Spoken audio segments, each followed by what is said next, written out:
Bismillahir Rahmanir Rahim. Sallallahu ala Sayyidina Muhammadin wa ala alihi wa sahbihi wa sallim wa taslima. Alhamdulillahi Rabbil Alameen. Afdalu salatu wa tamu taslima ala Sayyidina Muhammadin wa ala alihi wa sahbihi ajma'in. ورضي الله تعالى عن السادة التابعين وعلماء عاملين وأئمة 40 مجتهدين مخلديهم إلى يوم الدين أما بعد. Alhamdulillahi Rabbil Alameen. The text Usul Tariqah, which is the foundations of the path by Sheikh Uthman Danfodi or Rahmatullah alayh. Usul Tariqah, in the name of Allah, the Beneficent, the Merciful. Peace and blessings be upon our Master Muhammad and upon his family and companions. Says the poor slave in need of the mercy of his Lord, Uthman ibn Muhammad ibn Uthman, the one who was Fulani by lineage, Nessa, Maliki by school of thought, Method, and Al-Ashri by creed, Aqidah. All praise is due to Allah for his abundant favors. I bear witness that there is no deity except Allah, alone with no partner.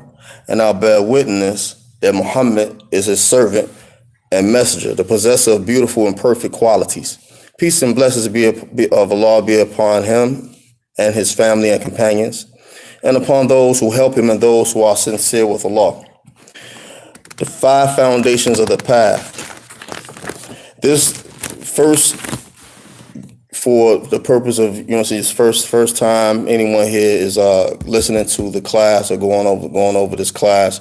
I do this class on Zoom every Saturday night, every Saturday at 7 o'clock, inshallah, normally, but because the sake of travel, at once I had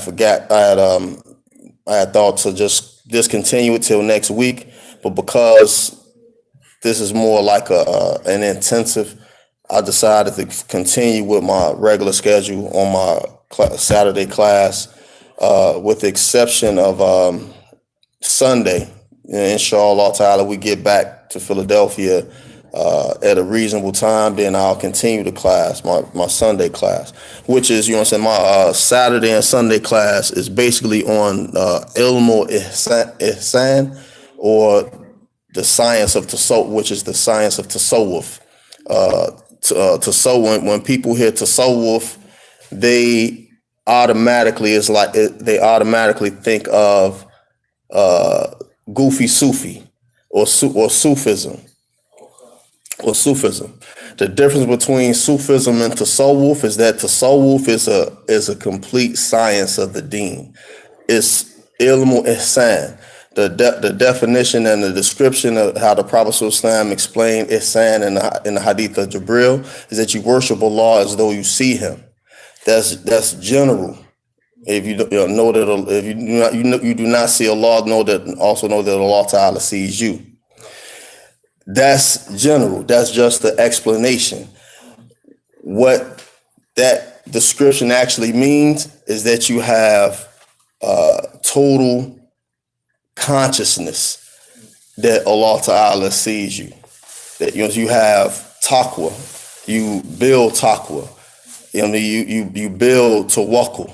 You build yaqeen. That you're certain that Allah Subhanahu wa Ta'ala sees you on your worship. Worshiping Allah is a broad statement, simply because when you working, you're worshiping Allah. You're worshiping to support working to support your family, to support your children, to support those in need. That's worship. You giving sadaqah, that's worship. You making salah, that's worship. You make relation with your wife, that's worship. Everything that is connected to dua, the Prophet ﷺ had a dua for everything, every act that he did in his lifetime. Every act. So when there's dua connected to it, that's worship. If once you get married, there's a dua that you say before you cohabit with your wife. There's a dua that you say while you cohabiting with your wife at the time of reaching enjoyment. So all of this is in the lighting of you worshiping Allah as though you see Him. even though you don't see him, he sees you.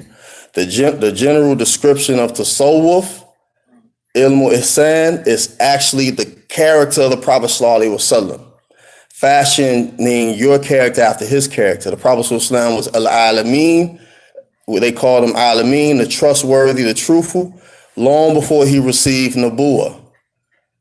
So one of the pathways in establishing tasawwuf is that you always keep your word. You always keep your word. If you're a person that has a practice of habitual lying, or you lying and joking, you first start your path of tasawwuf by avoiding lying. In a particular practice of tarbiyah training, a person who engages in the science of ihsan, it cannot be engaged without the proper belief, the proper aqidah, and knowledge of your far ayn, establishing purity, what we went over just in the class before this, purity, wudu or ghusl or tayammum, establishing the salah. Knowing who Allah subhanahu wa ta'ala is more necessary than knowing where he is. That's what's important, knowing who he is. So the five foundations, I'm going to continue with the text. The five foundations of the path. The knowing scholar, Sheikh Abul Abbas Ahmed ibn Muhammad ibn Isa, who is famous as Az-Zuruq al-Fahsi. May Allah Ta'ala be pleased with him, and may he benefit us by him. Sheikh Uthman Danfodio rahmatullah alayhi, he quotes Ahmed Zuruq many times, and he quotes his grandfather, Sheikh Abu Hassan al-Shadili rahmatullah alayhi, who was also the grandson of the Prophet sallallahu alaihi wasallam. He's his grandfather through Sheikh Uthman Danfolio's grandfather through his mother. All right. So he said, these are the foundations of the spiritual path, Usul Tariqah. Whoever neglects any of them, Allah will inhibit him from spiritual arrival, al-Wusul. They are five things. These, mind you, this text is generally generally an abridged or abridgment of another text of the Shihu, which is called Tariqul Jannah. It's an abridgment of that text, and it's also an abridgment of another text that's from his grandfather, from Sheikh Abu Hassan al-Shadili rahmatullah alayhi. This is, which is his notes. So the first one is fear of Allah, taqwa lillah, secretly and openly.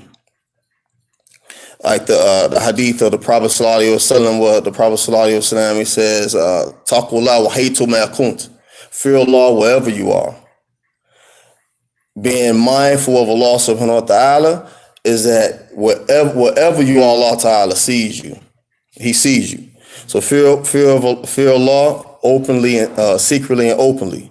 Follow the sunnah by word and deed. Following the sunnah of the Prophet sallallahu alaihi wasallam by word and deed. Not much so as dress, but we should emulate and imitate his dress, but more so imitating his character. More so imitating his character, imitating his mannerism, and the best way to learn about the Prophet sallallahu alaihi wasallam's life is reading his sirah, reading about his life, reading his biography, which there are many different biographies on the Prophet sallallahu alaihi wasallam. One of the best that I love is more so. It's the Shifa al-Qadi Iyad al-Andalus, rahmatullah alayhi, the Shifa, his manuals, and Shama'il al-Tirmidhi. The Shama'il al-Tirmidhi talks about how he looked, his mannerisms, everything about the Prophet sallallahu alaihi wasallam. And there's many others, But them are two of my favorites. The third one is shunning people, coming or going. Al-irad al-khulq. And 4, contentment with Allah in little and much. And contentment with Allah subhanahu wa ta'ala, al-rida and lillah, is whatever Allah subhanahu wa ta'ala has blessed you with, or state that He's blessed you in, that you are content, that you're content with it. That so not that you're not just so much so as happy, but you're satisfied. That's what contentment is. Contentment is also the like it's like the father of sabr. You know what I'm saying? It's like the father of sabr. Sabr, you being patient. But with contentment is that when anything happens, you're resorting over to Allah subhanahu wa ta'ala, leaving it with Allah subhanahu wa ta'ala. Hasbunallah wa ni'mal wakeel. Allah ta'ala is sufficient. A person who has his mind frame, this is contentment. All right, resigning to Allah during prosperity and adversity. Resignation to Allah during prosperity or adversity. You know what I'm saying? What this means is that you're surrendering. You surrender to Allah subhanahu wa ta'ala during prosperity or adversity, which is also submission. Surrendering is total submission. You know what I'm saying? That's what this 5-point resigning to Allah. You know what I'm saying? The essence of what it means. You know what I'm saying? Total submission. Many of the problems that we have are due to not submitting totally. You know, the achievement and the sheikh he gives in the next part, the achievement of the above 5. The achievement of fear of Allah is by means of piety, wara, and uprightness, istiqamah. Sincere piety is wara. Piety is not just in the acts, so or appearing pious. You seen making salah, you seen giving dawah. Piety is actually the mind state in your thinking. It's in your thinking. Like you may never heard the term. If you're Muslim, you'll think like a Muslim, or you'll act like a Muslim. You follow me? Is whether you have on the clothes or not. You know what I'm saying? That's upright. That's the piety. Uprightness, istiqamah, is everything that is correct, everything that's right and pleasing to Allah subhanahu wa ta'ala. This is what your goal is. This is what your goal is, to have this istiqamah, uprightness. This uprightness in every action. I know you may be familiar with the hadith where the Prophet ﷺ mentioned about the 7 people. About the 7 people. One, you know what I'm saying, that will be up under Allah's shade when there's no other shade. One individual is that when a beautiful woman approach him, he says, "No, I fear Allah." This particular individual, when every time this happens, this is his response. When you meet 2 people that love each other for the sake of Allah, they love each other for the sake of Allah. They join each other for the sake of Allah, and they part each other for the sake of Allah. This is continual. You follow me? This is what istiqamah is. All right. Achievement of following the sunnahs by means of conservation and excellent character. The sunnah, whoever is ahead of you and follow in excellent character, they're ahead of you in following the sunnah. This is actually the literal definition of tasawwuf, which is anyone who's ahead of you in character. They're ahead of you. They are ahead of you in tasawwuf. They are anyone who is ahead of you in following what they know, practicing what they know of the Sharia. They're ahead of you in tasawwuf. This is the literal meaning of tasawwuf. It's not singing and dancing. Singing and dancing is something else, and I'm gonna get to that later in the text. But I'm gonna give a little bit of explanation from the Ihya Sunnah Ahmad al-Bid'ah from the Shi'u, explaining the part that is related to singing and dancing. Right? It's audition, which the Shi'u he had mentioned in this text later on in this text that it's a mercy. All right, it's not tasawwuf in essence. You know what I'm saying? Singing and dancing and listening to musical instruments and pop locking and breaking and all of that stuff. That's not tasawwuf. That's not ihsan. All right. Yahamakullah. The achievement of contentment with Allah is by moderation, qanaat, and consigning matters tafweed over to Allah. Tafweed in this particular sense, in tasawwuf, means that everything is left to Allah subhanahu wa ta'ala, which is also connected to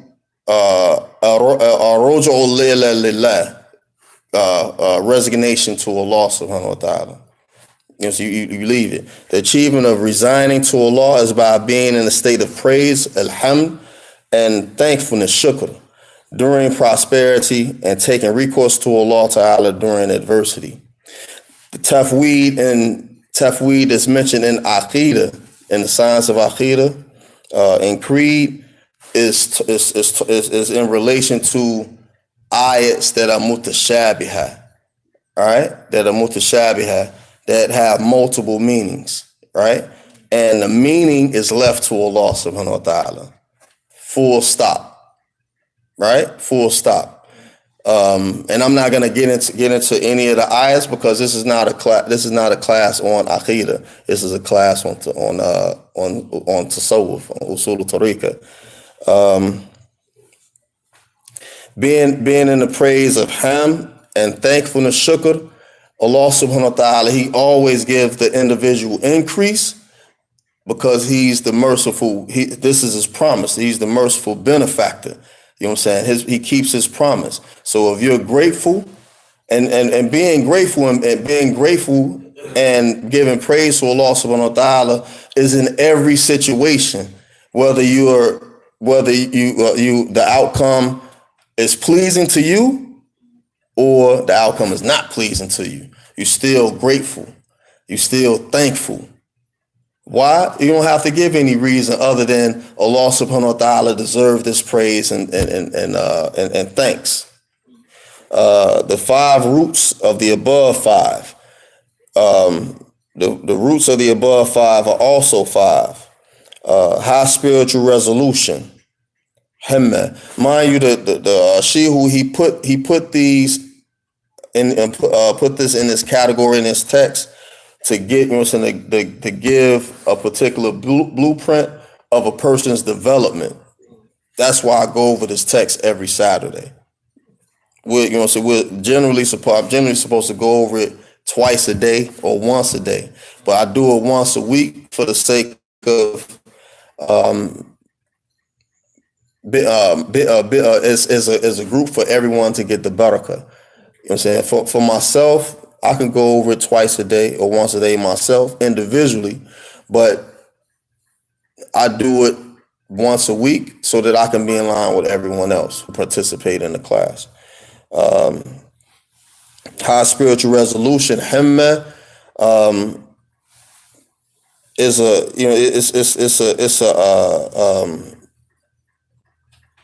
desire, you know what I'm saying, to know Allah subhanahu wa ta'ala, to be, you know what I'm saying, to gain Allah subhanahu wa ta'ala's love, right?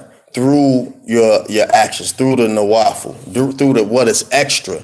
Anyone who has a high spiritual resolution, they're not just gonna do the fara'id. They're not just gonna do the 5 obligatory prayers. They're gonna do the sunnahs. They're gonna do the nawafils. They're gonna do. They're gonna get up for Qiyam al-Layl or stand for Qiyam al-Layl, or they're gonna get up in the middle of the night or the third of the night and pray tahajjud. They're going to fast Monday and Thursday, or every other day, or 3 days out of the month. This is an individual that has high spiritual resolution. The second is guardian of sanctity, hafidul sanctity, hafidul hurma.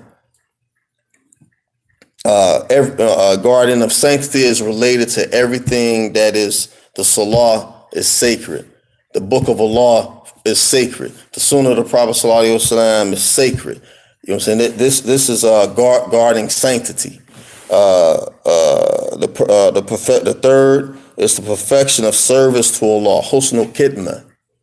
The Prophet Sallallahu Alaihi Wasallam, the angel Jibril came to visit him one day, and then there was an angel to come down, and this angel had never came down before. When the angel came down, Jibril became scared because he thought that this was over with. It was finished, that the day of judgment was going to come next. And the angel asked the Prophet Sallallahu Alaihi Wasallam, he said, "Do you want to be a prophet of a servant prophet or a king prophet?" And the Prophet Sallallahu Alaihi Wasallam, he had chose to be a servant prophet. The servant prophet would be humble. You look at the mannerism in which Allah Subhanahu wa Taala created the Prophet Sallallahu Alaihi Wasallam. He sent him as a mercy to all of the mankind. So he had qualities that Allah Subhanahu wa Taala placed in him that he didn't place in any other prophet before him. He didn't place him in any other prophet before him. Halim, you know, him, Halim, forbearance. Halim, what is forbearance in relation to Halim is that you have the power to destroy something or to touch something and get rid of it, but you don't do it. But you don't do it. This angel that came down was Israfil. He was Israfil. So this is why the angel Jibril alayhi salam, he was afraid. All right, and the Prophet sallallahu alaihi wasallam, you look at his sunnah. His sunnah was service and humanity. He served the Sahaba. Every time a person who died that preceded the procession would come past, the Prophet sallallahu alaihi wasallam would cry. Why he was crying? Because Islam was there, the Prophet ﷺ was there, and the person that died did not receive, Allah Ta'ala didn't guide them. This is the mannerism in which we should have for everyone as a Muslim now, those who are Muslim and those who are potential Muslims. What is meant by potential Muslims, those who are Christians, Jews, whatever deen that they follow during this time. We should look at them as potential Muslims, and we must give them da'wah. We must relate a message. We must relate a message. When we relate a message, and Allah Subhanahu wa Taala put barakah in it, in your message, asking Allah Subhanahu wa Taala first to make you a vessel of guidance for these people, for the people that you're giving da'wah to. Allah Ta'ala guide them. Then you teach them right away. Like we had mentioned, the brother took Shahada yesterday. No one taught him how to pray. No one went to teach him how to go make wudu or any of that. He just sat in the back and just listened to the khutbah and watched us pray. Immediately, someone was supposed to have taught him wudu, and he'd follow us in the prayer. This is part of service. You're saying khidmah. We're supposed to have khidmah to our family, khidmah to our brothers and sisters. You know what I'm saying? The wife, and when you get married, you'll understand that any of us, if you're not married, once you get married, you understand that everything our wife do for us is khidmah.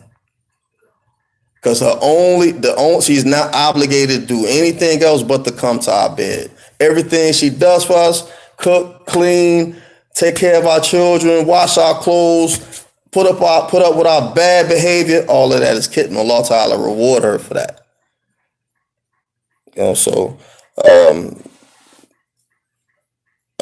Three is 4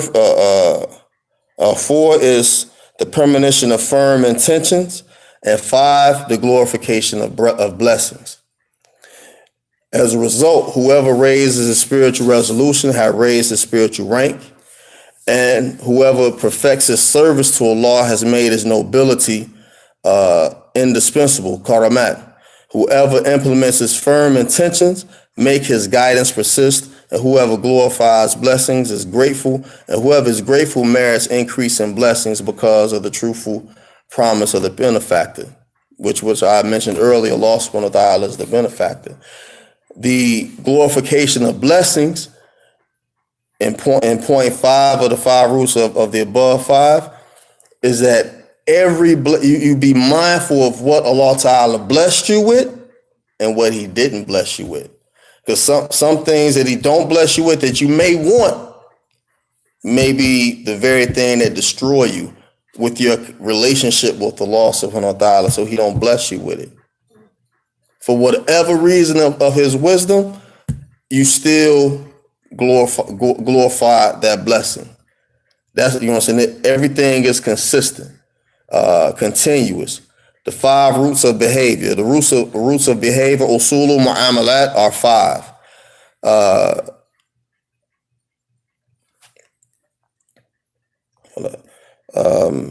1, seeking knowledge in order to implement the commands.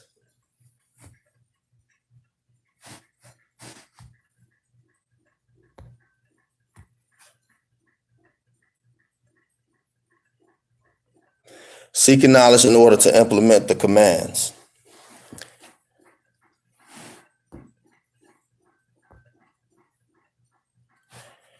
2, keeping company with the sheikhs and the brothers in the path in order to attain inner sight. 3, avoiding compromise, ruqsa, which is ruqsa, and false interpretations in order to adhere to restraints. What's 3? 3, avoiding compromise, ruqsa, and false interpretations, tawilat, in order to adhere to restraints. Ruqsa is a dispensation, taking a dispensation. The Shia who use avoiding compromise, because in relation to fiqh, if you're following the sunnah by with relation to the Amal Ahl Medina, then everything related to the deen in regards to the Amal Ahl Medina, then you follow that, whether it's the strongest position or the weakest, or the weakest, or if you find the weakest position. If you find a weak position or lesser position, then you still avoiding compromise by going to another methodology and finding a position from that methodology to apply it, because you're following the sunnah by this one method, by this particular methodology, which the Amal Ahl Medina in a totality consists of all of them, but there were Sahaba who was in Kufa. There was Sahaba that was in Basra, in Iraq. There was Sahaba that went to Shams, went to Syria. There was Sahaba that went to, before the Prophet ﷺ returned to Allah, they went to China. So, and in that in the totality of that Eastern Asia. So everything in regards to Sharia being established, it started in Medina. Then it spread out. So the other methodologies, or I would say madhab, because the Shia, he was Maliki in madhab, but he was also a mujaddid, and he was knowledgeable of all the other schools.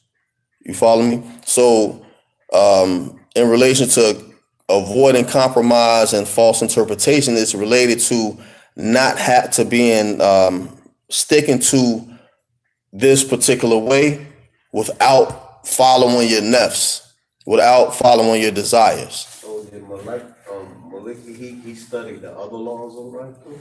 Imam Malik? Yeah. No, you know what I'm saying? Imam Malik studied the sunnah of the Prophet ﷺ from his teachers. Right. back to the Sahaba, back to the Prophet sallallahu alaihi wasallam. He had 900 teachers. 300 of his teachers was from the Tabi'in that learned directly from the Prophet, from the Sahaba that learned from the Prophet sallallahu alaihi wasallam, and 600 was from the Tabi'in. That he was a Tabi'i as well. But the hadith that the Prophet sallallahu alaihi wasallam foretold was related, sallallahu alaihi wasallam foretold about people will beat their camels to go to Medina and learn from the scholar of Medina. It was well known that this hadith is about Imam Malik, rahimahullah. And 4, maintaining the exact times of the litanies, awrads, in order to attain presence with Allah subhanahu wa ta'ala. What I do when I go over this text every Saturday, and the text that I go over on Sunday, this is actually a litany, a awrad, because it's consistent. It's a consistent class that I go over every week. Just like when you read Quran, what is easy from the Quran every day. You read something from the Quran every day that is easy. That's outside of Salah. You opening up the book of Allah, not letting it collect dust on the shelf, and reading something from the book of Allah. You read in hadith or going over hadith. You're making a particular dhikr or adhkar that is from the Prophet sallallahu alaihi wasallam. So these are awrads or litanies. You have anything in books or anything you are saying? Yeah, we're waiting on that one. Yeah, I'm You have any book you can give me? I don't have any books on me I can give you. Okay, so what you can say, just only we have to follow you to listen wherever you go.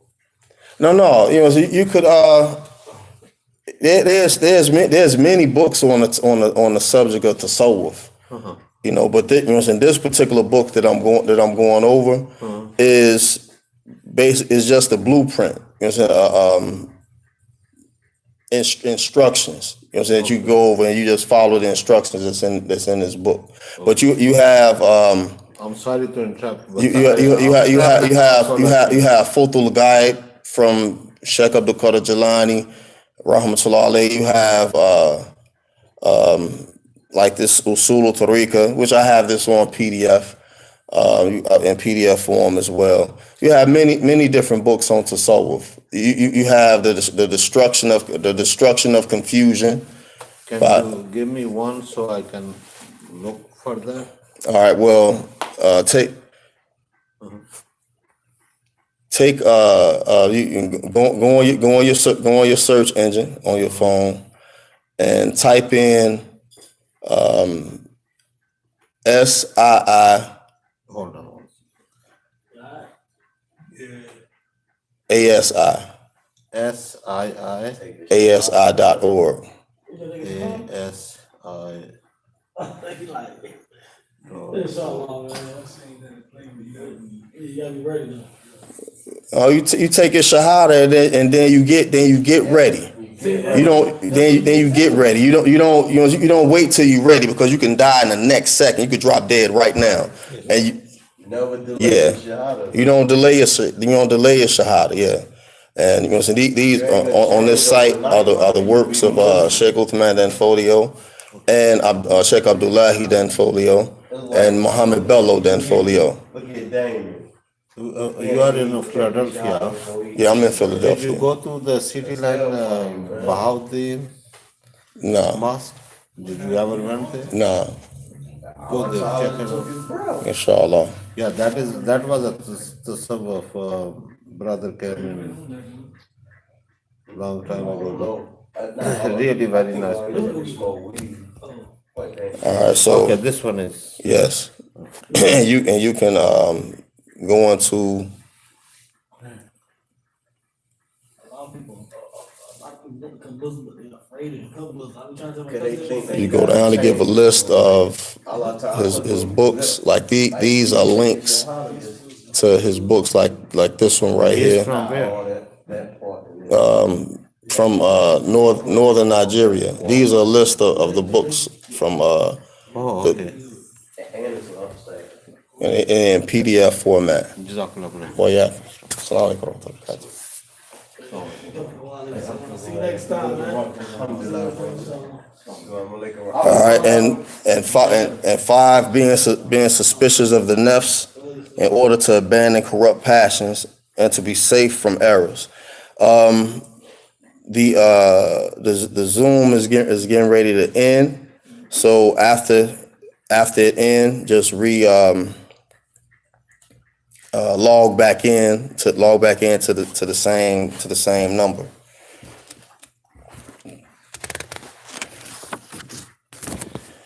That which undermines the above five. That which undermines seeking knowledge is keeping company with people who are immature by age, intelligence, and by deen, those who make it a habit of not depending on the foundations nor the fundamentals of good behavior. That which undermines keeping company is self-deception and boasting. That which undermines avoiding compromise, ruqsa, and false interpretations, tawila, is having sympathy for the nafs. That which undermines maintaining the exact times of the awrad is overextending one's examination into the merits of supererogatory actions. And that which undermines suspicions of the nafs is being too familiar with the beauty of its condition and seeing perfection and its steadfastness. The undermining of the exact time, maintaining the exact times of the awrad, overextending one's examination and merits of its supererogatory actions is doing giving more time to only the awrad without fulfilling all of the other actions that you have to fulfill. You do some awrads that you do are for specific times, after Fajr, after Asr. And then there's some awrad that you do that are for other times, which means that if you have a particular awrad, particular dhikr that you do that takes 6 hours, then there's a particular day that you align for to do that particular wird or dhikr that would consume them 6 hours. That's separate from whatever else that you have to do. This is the meaning of this, and that which undermines suspicions of the nafs because you're being too familiar with the beauty of its condition and its steadfastness, meaning that a person becoming full of themselves, having developing ujub, conceit, right? Being too familiar with its beauty, only doing things that's related to satisfying the nafs. That's what it's talking about. Undermining the suspicion of the nafs. You know what I'm saying? You're not undermining it when when your decisions and your wants is only geared towards what your nafs desire. All right. Your Lord desires, yeah. Allah Ta'ala says, call Allah Ta'ala Bismillah ar-Rahman ar-Rahim wa dhakir bihi an tubsala nafsu bima kasabat laysa laha min duni Allahi waliyyun wa la shafi'un wa in ta'adil kulla adlin la yukhad minha. And remind them thereby at least a nafs should be given to destruction for what it has earned. It shall not have next to Allah any guardian nor intercessor. And if it should seek to give every compensation, it shall not be accepted from it. And the noble one, the son of the noble one, Yusuf ibn Yaqub alayhi salam said, وَمَا أُبَرِّئُ نَفْسِي إِنَّ النَّفْسَ لَأَمَّارَةُ بِسُوءِ إِلَّا رَحِيمًا Rabbi Ghafurur Rahim. I do not declare myself free. Verily, the nafs is wont to command to evil, except such as my Lord has been merciful.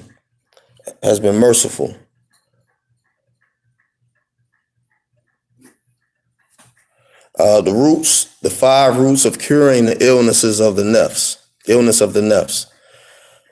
The roots by which by which the sickness of the nafs can be cured are by 5 things. 1, decreasing the amount of food during meals, overeating or eating much. Gluttony, resorting to Allah when obstacles cross his path. 3, fleeing from a scene in which it is feared some evil will occur. 4, being persistent in seeking forgiveness from Allah along with prayers upon the Prophet ﷺ while one is in seclusion. Kalwa. And 5, keeping company with one who can direct you to Allah or to the commands of Allah, and realize that that type of person is almost non-existent. Kalwa, and that is talked about in this point, in point 4, is talking about seclusion, but the spiritual seclusion, but it's talking about the times of that you do this particular litany, that you seek forgiveness of Allah Ta'ala, seek istighfar, and send prayers on the Prophet Sallallahu Alaihi Wasallam. Both istighfar and prayers on the Prophet Sallallahu Alaihi Wasallam, Allah Ta'ala removes sins. He removes sins from both. It's talking about there's a general weird, which is weird or general dhikr that a person does, and anyone can do it. So you incorporate this in your life. 100 astaghfirullah, 100 prayers on the Prophet Sallallahu Alaihi Wasallam, and 100 la ilaha illallah. Amir Khalil did a whole commentary on this general weird. You know what I'm saying? Which is this general dhikr. You know what I'm saying? This dhikr is called wir am. And this particular dhikr, that one who does this, if they haven't seen the Prophet Sallallahu Alaihi Wasallam in a dream, they will see him or in an awakened state. They will see him before they leave, before they return to Allah. And Allah knows best. How you spell that dhikr? Wiru am, which is 100 astaghfirullah, 100 salawats on the Prophet Sallallahu Alaihi Wasallam, and 100 la ilaha illallah. And it's called Wilawar. Wiru am. Wiru am, yes.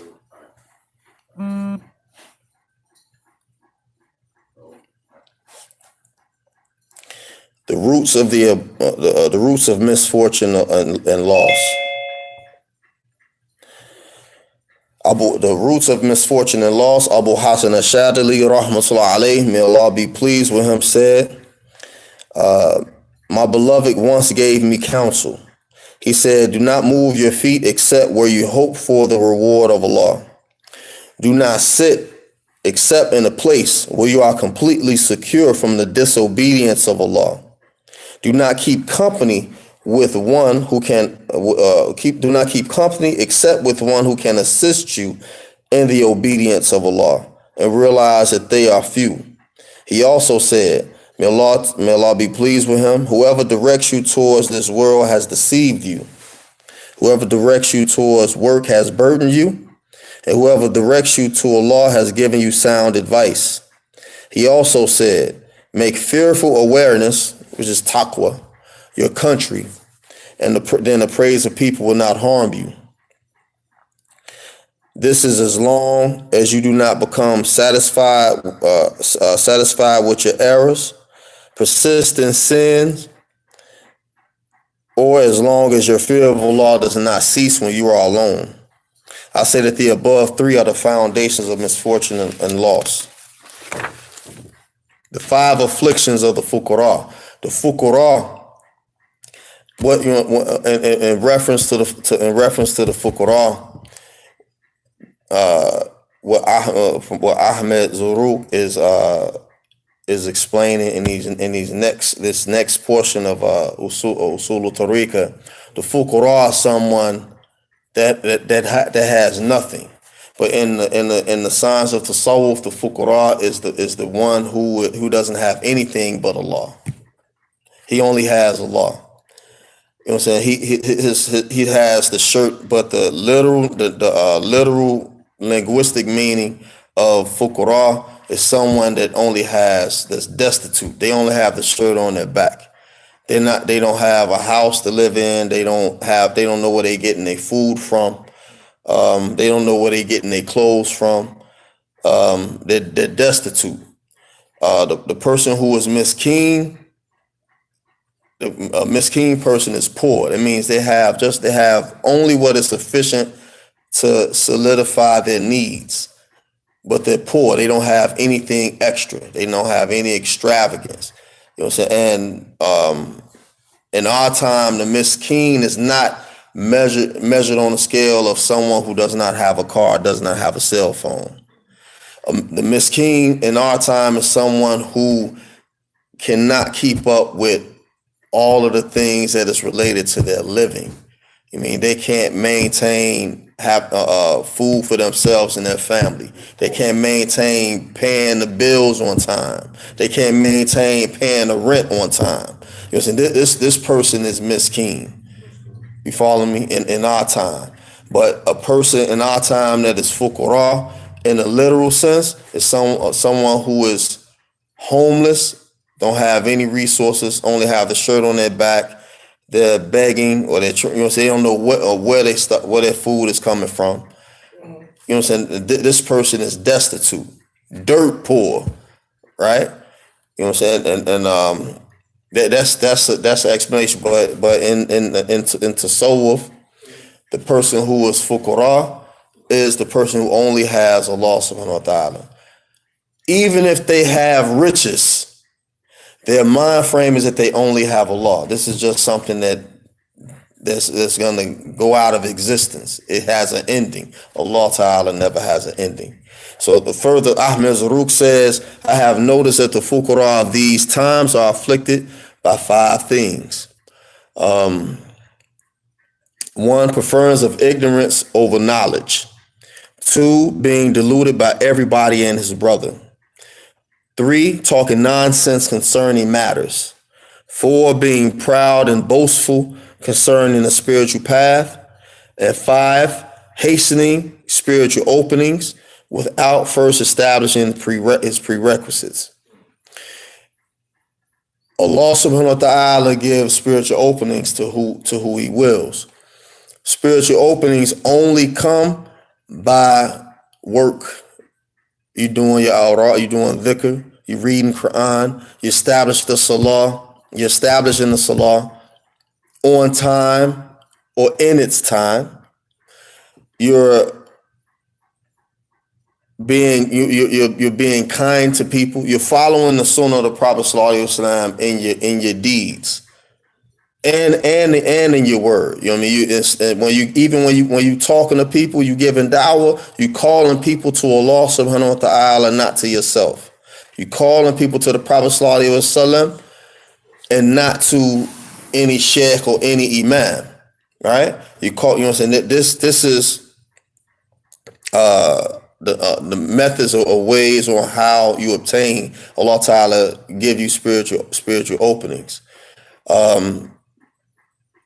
If everyone gave the Quran its rights and completed the Quran once a month instead of just in one time a year in the month of Ramadan, then all of the spiritual illnesses that a person possess, Allah Ta'ala will remove them. That's the completing the Quran every month is some of the major rights, one of the major right that the Quran have on you. A lesser right is that you read something from the Quran every day. If you're doing that as well, every day, reading something from the Quran every day, then the same thing that the person who completes it every month, you will receive the same thing that the person who reads something from the Quran every day will receive the same ajr that the person who completes the Quran every month will have. Removal of these spiritual illnesses and sicknesses. The 5 additional afflictions of the fuqara. I say that the fuqara in our times are afflicted by 5 more things. 1, preferring innovation over the sunnah. 2, following the people of falsehood over the people of truth. 3, acting according to one's passions in all matters or in most matters. 4, seeking after lies and spiritual hoax over and above spiritual realities. And 5, the exhibiting of false claims and pretense over and above sincerity and integrity. The 5 things that overcome the fuqara. The fuqara overcome by 5 more things. 1, corrupt whisperings during worship. 2, being persistent in corrupt customs. 3, gathering together during all hours of the day and night. 4, trying to win the affection of people by every possible way. And 5, keeping company with worldly people, including women and children. In this particular point, in this point 5, keeping in company with worldly people, including women and children, is talking about the distractions that's from the dunya. All right, because women and children are part of the dunya, you know what I'm saying, and other things as well, worldly things that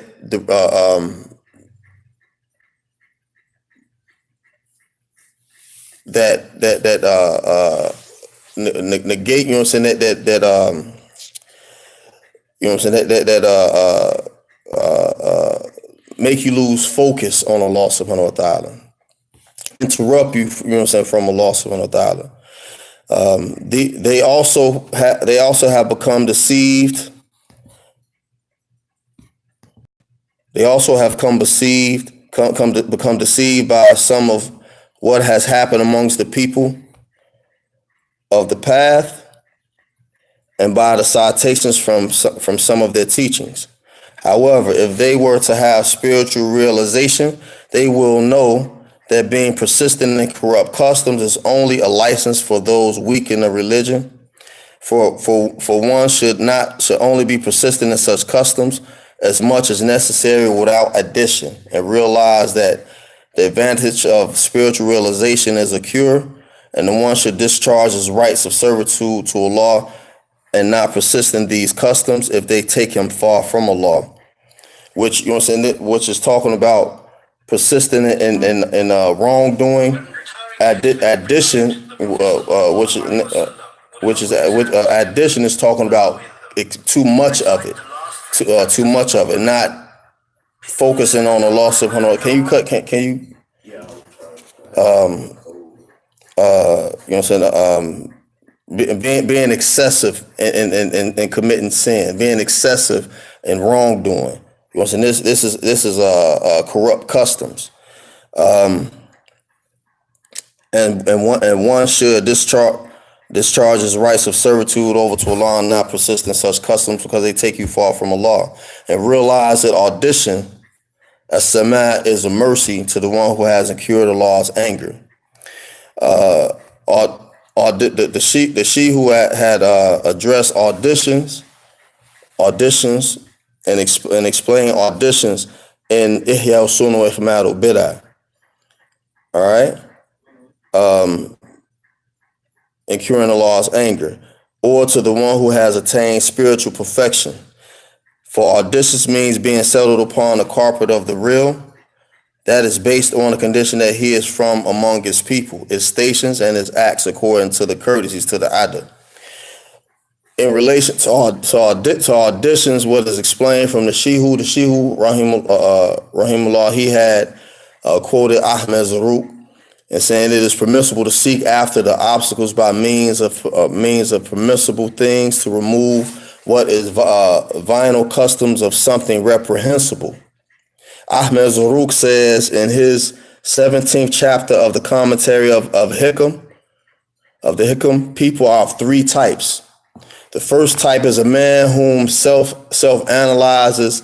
analysis has overcome him, where the recognition of his merits is hidden by the recognition of his essential deficiencies.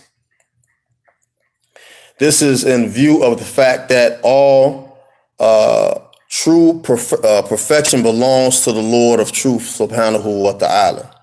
And the slave is not worthy of anything regarding his essence except deficiency. He therefore raises all perfections to his master, acting in that by Allah Ta'ala's words, if it were not for the favor and mercy of Allah upon you, not one of you would ever purify himself. This is the first type. The second type is a man whom spiritual success has assisted him, where the good of his soul is hidden by recognition of his faults. Person who examines his own faults and not concerned with the faults of others. He becomes completely self-absorbed in his faults until he views his good as being less comparable. He recognizes the reality of his pretension, and thus the good of his soul, and thus the good of his soul slips in his eyes from one respect to, and thereafter he never again sees it other than being deficient. The third type is a man whose soul has become too indulgent, where his self-delusion overcomes his intelligence until he sees what he thinks is the soul's good fortune. He witnesses his soul observance. Consequently, he has the need to negate that by that which would normally nullify it from permitted ugly actions and reprehensible acts which are not prohibited. He does this as a defense against the false claims of his soul, and by it he flees from his soul's affliction. This is talking about the person. This third person is the person that sees that he's not exempt from falling into disobedience. This is what Ahmed Zarruq is talking about in the third type of person. He should not conceal this from people, because concealment from them is actually showing esteem for them. Among these is this is related to auditions.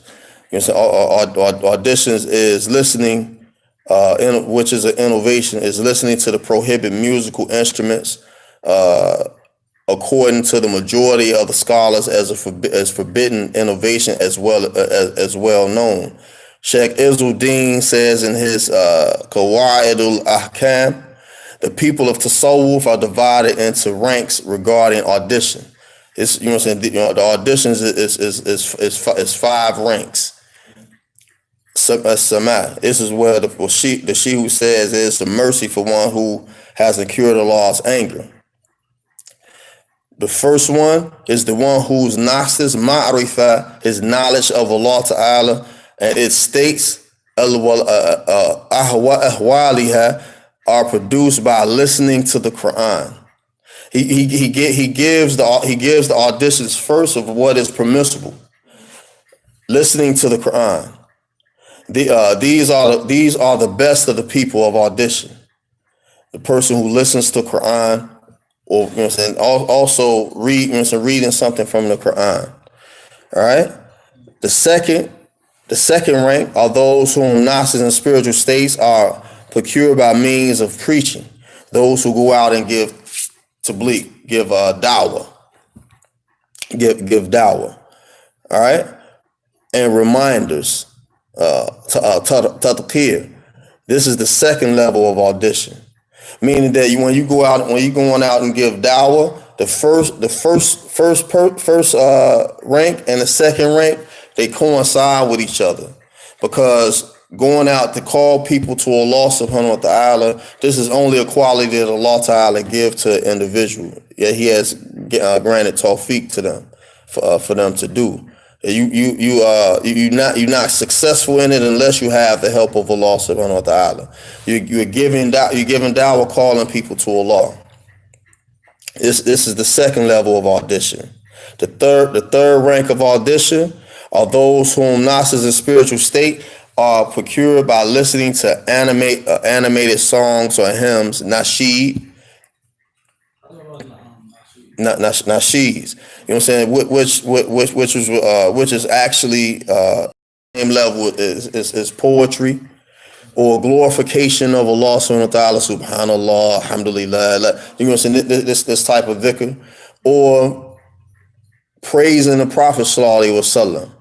You know what I'm saying? Or praising Allah subhanahu wa ta'ala. You know what I'm saying? This third rank is related to the person who thinks about the jalal of Allah subhanahu wa ta'ala, and they reflect on Allah subhanahu wa ta'ala. All right. This is the intention that is behind listening to nasheeds. All right. This third level of audition because it brings pleasure to the soul and enjoyment of is obtained by listening to the harmonies of hymns and poetry. In that there is some deficiency based upon what is in it of giving pleasure to the lower soul. This, you know what I'm saying? And this part of the third rank is actually is talking about what is related to Maulid. What is related to Maulid? What if anyone ever been to who ever been to a real celebration of the commemoration of the day of the Prophet Sallallahu Alaihi Wasallam being born? You know what I'm saying? If anyone ever been to a real one that doesn't have any innovation in it, this is what they do. They listen to poetry. They listen to Sirah in a poetic form, and they send salawat on the Prophet Sallallahu Alaihi Wasallam. This audition is part of the mercy that Sheikh Uthman bin Fodio rahmatullahi alayhi is describing in this Usul Tariqah when he said this is a mercy for one who has incurred Allah's anger. So continue. Realize that evil whisperings are pure innovation, and that its roots emerge from one, the ignorance of the Sunnah of the Prophet Sallallahu Alaihi Wasallam, or mental discourse in one's reasoning. Mental disorder in one's reasoning. And realize that showing favoritism in order to gain the attention of people leads to one turning away from the Lord of truth, especially if he is a hypocritical Quranic reciter, a heedless tyrant, or ignorant Sufi. And what the Shehu is referencing here in regards to the ignorant Sufi is the goofy Sufis.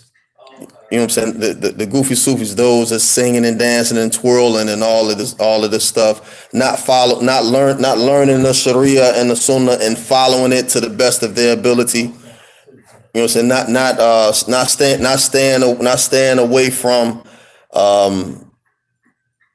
sayyat sins and not establishing hasanats. You know what I'm saying? Good works. You know what I'm saying? The amilu salihat. Not enjoying the right and forbidding the wrong in themselves. They just say that they saying that you don't need a book. You can't find this in the book. And they just set aside, they do dhikr, they barely making salah. This is what the Shehu is talking about in regards to the ignorant Sufi. Because a true Sufi, a true man of tasawwuf is not ignorant. They know Allah subhanahu wa ta'ala. You know what I'm saying? They know the Prophet Sallallahu Alaihi Wasallam. They practice the Sunnah. They follow the Sharia in word and deed, and they stick to it. This is what a true Sufi is. You know what I'm saying? Someone who perfects their nafsu mutma'inna. They have a perfected nafs, which they only see the ma'rifah of Allah subhanahu wa ta'ala. They only see the jalal of Allah subhanahu wa ta'ala. You know, this is the one who is a Sufi. So when you hear a true Sufi, so when you hear someone talking about all they doing, you know what I'm saying, this dancing and stuff, you know what I'm saying, it's not and singing. You follow what I'm saying? Video or something like that. It's a lot of videos like that. On YouTube. It's a lot of videos like that on YouTube. But you know, see the dancing and singing and twirling is mistaken with the hadra. The hadra is actually glorification of Allah, doing what is expressed in the third rank of audition, hymns and nasheed. But what you see in the hadra is it looks like they're exercising. Yup, they sure do. It looks like they're exercising, but ain't nobody breaking out doing no break dancing and footwork and all of that stuff. With the whirling, they got Ain't nobody doing that stuff. Yeah, they get that from them groups, twirling dervishes. Yeah. You know what I'm saying? The dervish is actually is a Persian word for a disciple, right? You know what I'm saying? For a disciple, for a murid, it's a Persian word, but they call it they call them twirling dervish because when they twirling, they're in some type of a trance, right? Or spinning meditation. Yeah, so this type of practice is related to someone who they're a Buddhist, but they want to do this type of meditation. You follow what I'm saying? This type of practice is the Sufism that you don't have to be a Muslim to be a Sufi. You can be a Buddhist, a Christian, you know what I'm saying, but you're a Sufi. You follow what I'm saying? But you're ignorant of the deen. You're ignorant of who Allah subhanahu wa ta'ala is. You follow me? You're ignorant of the sunnah of the Prophet sallallahu alaihi wasallam. You're ignorant of the life of the Prophet sallallahu alaihi wasallam. You know what I'm saying? You're ignorant and loving to commit sins and not seek forgiveness. You follow me? This is what the Shehu is talking about. And realize also that keeping company with youth leads to injustice and shame in this world and in the deen. And accepting the intimacies of youth is among the greatest errors of one on the path. Sidi Abu Madian rahimullah, may Allah be pleased with him, said, the youth is he who is not in conformity with his spiritual path, even if he is 70 years in age. I say that he is the one who is not firmly established in his spiritual state, and he should not accept what he hears from anyone and be comfortable with it. For most of those who you will find doing that are those who belong to divergent groups, twirling dervish, and those who are students. Therefore, you should beware of them with all your efforts. The 5 ways to expose those who make false spiritual claims. This last part right here is very important because the Shehu rahimullah, he makes you aware of these charlatans. You know what I'm saying? These people faking. You know what I'm saying? Faking the path. Whoever claims spiritual stations with Allah, then there appears upon him of 5 things is either a liar or he is one of those who are hopelessly lost, and we seek refuge with Allah. They are dispatching his limbs into the disobedience of Allah, showing pretense during the obedience of Allah. Pretense is having like pride, arrogance during the obedience of Allah. You know what I'm saying? You know what I'm saying? 3 is having greed for the creation of Allah. You know what I'm saying? 4, causing discord among the people of Allah. Actually, this particular point right here, 4, causing discord among the people of Allah, is actually one of the points that make that one of the 3 things that makes a Muslim blood lawful. The first thing is adhabu zina, which is illicit sex, you know, so outside of marriage, and even if you've been married before. The second one is nafsu bin nafs, which is life for life. Like the bull who killed the brother's son, his stepson, which is the brother's son in Philly, for whatever reason, Allah Ta'ala mentions in the Quran that the individual, like the brother whose son it is, he could either revenge his son by killing him, or he can forgive him.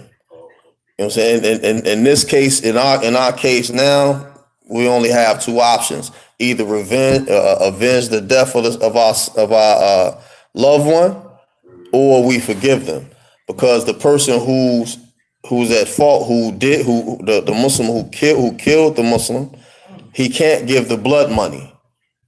The blood money is 100 camels.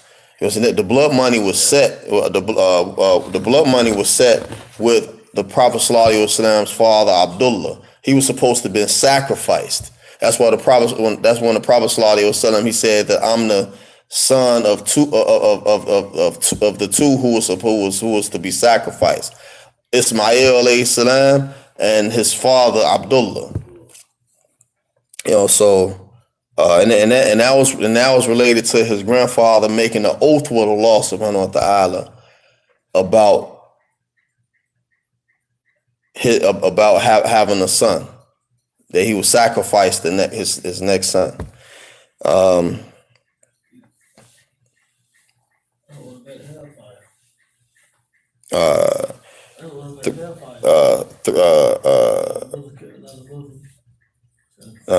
And 5, showing a lack of respect for the Muslims as Allah has commanded and by which Islam is perfected. The conditions of the teaching sheikh. The conditions of the teaching sheikh to whom the murid must give his nafs over to are 5. 1, sound knowledge. 2, sound perceptivity or tasting. 3, exalted resolution. 4, pleasing spiritual states. And 5, penetrating inner discernment. Basiratun nafidul tun. The 5 traits which negates benefiting from the sheikh. Spiritual inner discernment is what Allah subhanahu wa ta'ala gave to He gave it to any of his servants. But there was a narration from Umar ibn Khattab, radiallahu anhu, that Umar ibn Khattab seen a man walk past him and he said, this man has the face of a fornicator. And one of the companions that was with him, he said, is there another prophet after Rasulullah sallallahu alaihi wasallam? He said, no, but Allah Ta'ala gives you penetrating insight. This is what Basiro Nafidatun is. Penetrating inner discernment. The 5 traits which negate benefiting from the sheikh. Whoever possesses 5 characteristics will never be corrected by the sheikhs. 1, ignorance of the deen. 2, disrespecting the honor of Muslims. 3, entering into that which is not his business. 4, following his whims in everything. And 5, possessing evil character without any care to change. I'm going to ask everybody in Zoom to re-log in when the time run out. The adab of the murid with the sheikh and the brothers in the path. The courtesies, adab of the murid, disciple with the sheikh and the brothers of the path are 5. 1, following his command even when it goes against what he wants.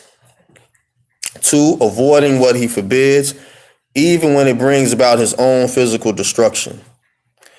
3, preserving his honor in his presence or absence, living or deceased. 4, discharging his rights in accordance with one's capacity without being defective in that.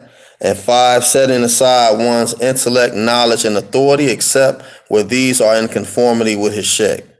When his intellect, knowledge, and authority are in conformity with the sheikh, he should guide others with equity and sincerity.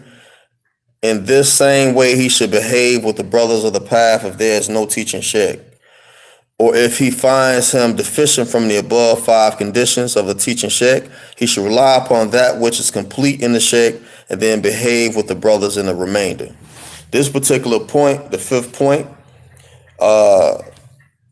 when there is no teaching sheikh, Sheikh Uthman bin Fodio rahmatullah alayhi, he has said in his Ad-Dalail, in the introduction of the Ad-Dalail, which is his 2019 prayers, salawat on the Prophet sallallahu alaihi wasallam, that he had compiled, that in absence of the teaching sheikh, the salawat on the Prophet sallallahu alaihi wasallam is the teaching sheikh until he finds one. The sheikh that have these qualities, that have these qualities of the teaching sheikh, if you know what I'm saying, that all the if the sheikh have all the qualities of the teaching sheikh, but he has deficiency in his character, then you deal with the sheikh as your brother in regards to his deficiencies and follow him in regards to the characteristics and conditions that he possesses of a true sheikh. This is what is meant by complete, what is complete in the sheikh in regards to the conditions of the sheikh, and behave with the brothers and the remainder in the same manner, which, you know what I'm saying, which means that every brother who reached this maqam, this level of having these qualities, you deal with them as your brother in these qualities that they're deficient as well. You know what I'm saying? That's why the importance of camaraderie, sohbah, is very important. You know what I'm saying? If we're around each other,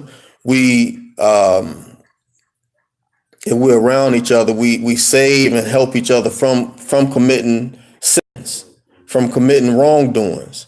You know what I'm saying? If any one of us start backbiting or slandering, one of us remind him of the seriousness of backbiting and slander. As a result, that one brother that reminds his brother of not doing that, he saves the sin for everyone else that's in the company, because the person who backbites and slanders receives a sin, and those who listen to it receive a sin as well. So if you're around having sohbah, you having camaraderie, then you're around people that's going to direct you to the obedience of Allah subhanahu wa ta'ala. That's why tasawwuf, the perfection of character, husn al-khuluq, is closely related to your being mindfulness and fearful awareness of Allah subhanahu wa ta'ala, and working on them qualities that exist in you that you have to remove. The class that I give on Sunday is from Tahdimu Insanu Minu Kasasu Shaitan, the training of humanity against the traits of Shaitan, the blameworthy traits. Sheikh Abdullahi Danfodio only picked 12 of the blameworthy traits, and it's also a condensed abridgment of the tasawwuf section of Umdatul Bayan, you know what I'm saying, Umdatul Ulama, you know what I'm saying, the proofs from the book and the Sunnah, and the section on tasawwuf that's in Ihya Sunnah wa Ikhmad al-Bid'ah. You know what I'm saying, the Sheikh Uthman Danfodio and Sheikh Abdullahi, he compiled this text to focus on the traits of Shaitan that, you know what I'm saying, that humanity must guard against. So if a person going over and learning and committing to action, Usul Tariqah, Tariqul Jannah, the path to Jannah, from Sheikh Uthman Danfodio, Your brother locked the door? he must have locked the door. And Tahdimu Insanu Minu Kasasu Shaitan, they, you know, in these three texts, along with knowing educating themselves on the proof, then they're pretty much in good. Yeah, I'm still doing the class. They'll be straight. You know, they'll be straight and sound in their practice, right? But the first step on engaging in ilmu ihsan is actually learning your fara'id ayn and practicing it. Sound aqidah, usul tariqah.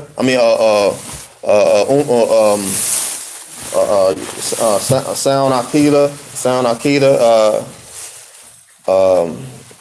Usul Deen, the foundation of the Deen, which is, you know what I'm saying, the attributes of Allah, the attributes of the Prophet Sallallahu Alaihi Wasallam, and the Samiyat, you know what I'm saying, the afterlife.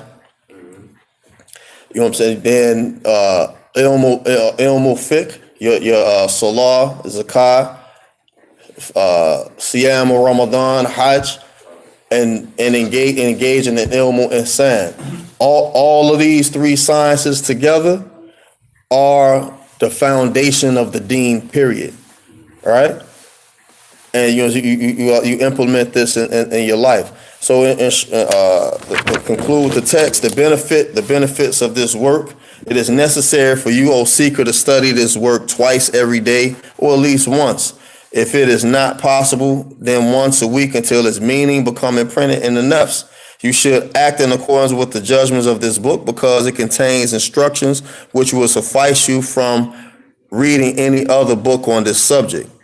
It has been said, verily arrival is prohibited by the loss of the foundations. Whoever looks into that will realize that after that, he should then always take an oath to adhere to what is in this book with the aim of preserving its truths. May Allah give us and you success in pleasing him, for he is due that and powerful enough for it.